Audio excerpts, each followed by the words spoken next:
हनुमान जी ने तुरंत आकर खबर दी, रघुनाथ जी आ गए। यज्ञ उसकी तो तैयारी नहीं हुई अभिषेक की, तो तुरंत जाकर के हनुमान श्री भरतलाल जी ने सुग्रीव से कहा, भैया ये बड़ी परेशानी, कई परेशानी, आप अपनी तैयारी करो। अभी हनुमान जी अंगद दूसरे सब बंदरों को बुला करके कहा, जाओ जल्दी कलश भर भर के लाओ समुद्रों से, नदियों से। महाराज इतनी देर में वशिष्ठ जी और तैयारी कर रहे, सभी बंदर स्वर्ण कलश भर भर करके सभी नदियों के, समुद्रों के, हिमालय की समस्त औषधियों को लेकर इकट्ठे हो गए और महाअभिषेक की तैयारी हुई।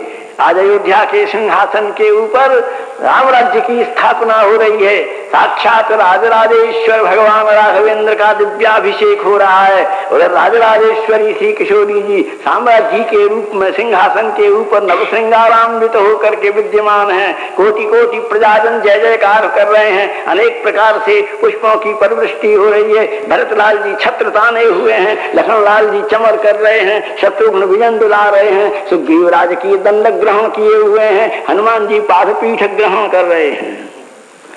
इस प्रकार से महाअभिषेक संपन्न हुआ। बड़े बड़े सब देश देश के राजाओं ने, प्रतिनिधियों ने, महाराजाओं ने तरह तरह की भेंट अर्पण की।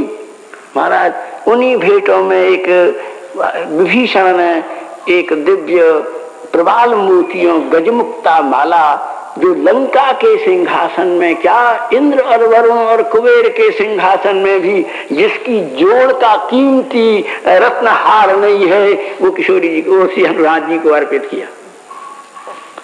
लेकिन उसमें थोड़ी विभीषण की बात थी कि मैं लंका का राजा हूं, अनुरूप भेंट दे रहा हूं। अब शिष्य की गलती गुरु ने संभाले, कौन संभाले? भगवान ने खुद ही इस औद्धत्य से हनुमान जी लज्जित हो गए। वो मणि कोई कथा की कोई भेंट दे, अरे भाई पारिश्रमिक श्रद्धांजलि दे सकते हो, चाहे लाख दो चाहे एक दो, कोई कथा की कीमत दे सकते हो? किसी का दम है कथा की कीमत देने का? इसलिए अहंकार अगर बीच में आ गया तो वो काकबली हो जाएगा। वो काकबली हो जाएगा। ये तो कृतज्ञता ज्ञापन कर रहे हो, कोई उसकी कीमत थोड़ी दे सकता है। स्वीकार इसलिए कर रहे हैं कि उपकृति के भार से मुक्ति भी नहीं होगी और प्रीति भी नहीं होगी। इसलिए आपकी प्रीति और आपकी मुक्ति में बाधा न हो, इसलिए न चाहते हुए जरूरत होने पर भी आपकी उपकृति को अंगीकार करना पड़ता है। ये शास्त्र की विधि है। अतएव अब हनुमान जी वो मणिमाला श्री रघुनाथ जी को दी। रघुनाथ जी ने उसको श्री किशोरी जी को दे दी। किशोरी जी ने इशारों से कहा, इनको कुछ उपहार देना चाहिए ना। तो इन्होंने वो माला हनुमान जी को पहना दी। हनुमान जी ने कहा, सामने ये आपने क्या किया? ये माला मुझे बंदर के गले में अच्छी लगेगी, और मैं जिन रत्नों की माला पहने हुए उसके सामने क्या कीमत है? आप कोई हीरा की माला पहन रहा हो और कौड़ियों की माला पहना दो, ये कोई बात हुई? बोले, विभीषण ने कहा, महाराज हनुमान जी ये कौड़ियों की माला नहीं है, संपूर्ण इंद्र कर्ण कुबेर का साम्राज्य भी इसको खरीद नहीं सकता है। बोले, कौड़ी की नहीं है, तुम जिसका अभिमान कर रहे हो। एक एक दाना विभीषण के प्राणों पर बीत रही थी। ये प्रबाल, ये गजमुक्ता माला। बोले, क्यों हनुमान जी ये क्या कर रहे हो? ये बहुत कीमती माला। बोले, कौड़ी कीमत की नहीं है। तू कह रहा है बहुत कीमती माला है, कहाँ है इसके भीतर राम? जिसके भीतर राम नहीं लिखा है उसके, जिसके वो कौड़ी काम का नहीं है। तो बोले, महाराज दाने में तो नहीं है हनुमान जी, ऐसे तो अपना शरीर नोच डालोगे, मन चीर दोगे, तो इसमें क्या राम लिखा है? बोले, देख लेता हूँ, बढ़िया तेने पाठ, तेने मुझे बढ़िया निर्देशन दिया है। अगर नहीं होगा तो शरीर को नोच करके फेंक दूंगा। वो किस काम का है जिसमें राम नाम न हो? और ये कह करके अपने नखों से महावीर ने अपना वक्षस्थल फाड़ दिया।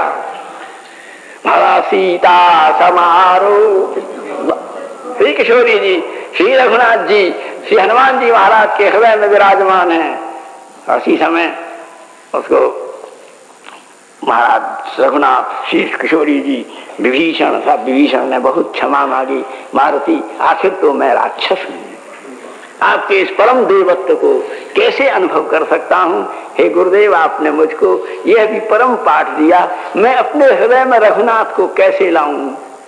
रघुनाथ जी ने कहा मैं उपाय बताऊं तुम्हें, तुम लंका के राजा होकर के कलयुग में भी रहना, लेकिन लंका में रहना नहीं, अपने पुत्र का राज्याभिषेक करके नित्य प्रति श्री जगन्नाथ जी के सामने जाकर के निवास करना और नित्य भगवान जगन्नाथ की अर्चना करना और अभिषेक करना। कलिकाल में जगन्नाथ तुम्हारे समर्पित और अर्चित होंगे और संध्या के समय श्रीरंगम में जाकर के श्रीरंग भगवान की सेवा करना और उनकी पूजा करना। दोनों मंदिर रामानुज संप्रदाय के हैं, श्री जगन्नाथ जी भी और श्रीरंगम भी। बोले वहां जाकर के पूजन करना, तो नित्य प्रति प्रातः काल जगन्नाथ में आकर विभीषण भगवान का पूजन करते हैं और संध्या को भगवान श्रीरंगम की अर्चना करते हैं। और इससे अब विभीषण भी नौच नौच के देख रहे हैं कि कितने रोम हैं जिनमें राम नहीं लिखा गया है। इस प्रकार से ये दिव्याति दिव्य महाराज दरबार हुआ। अनंत संपदा।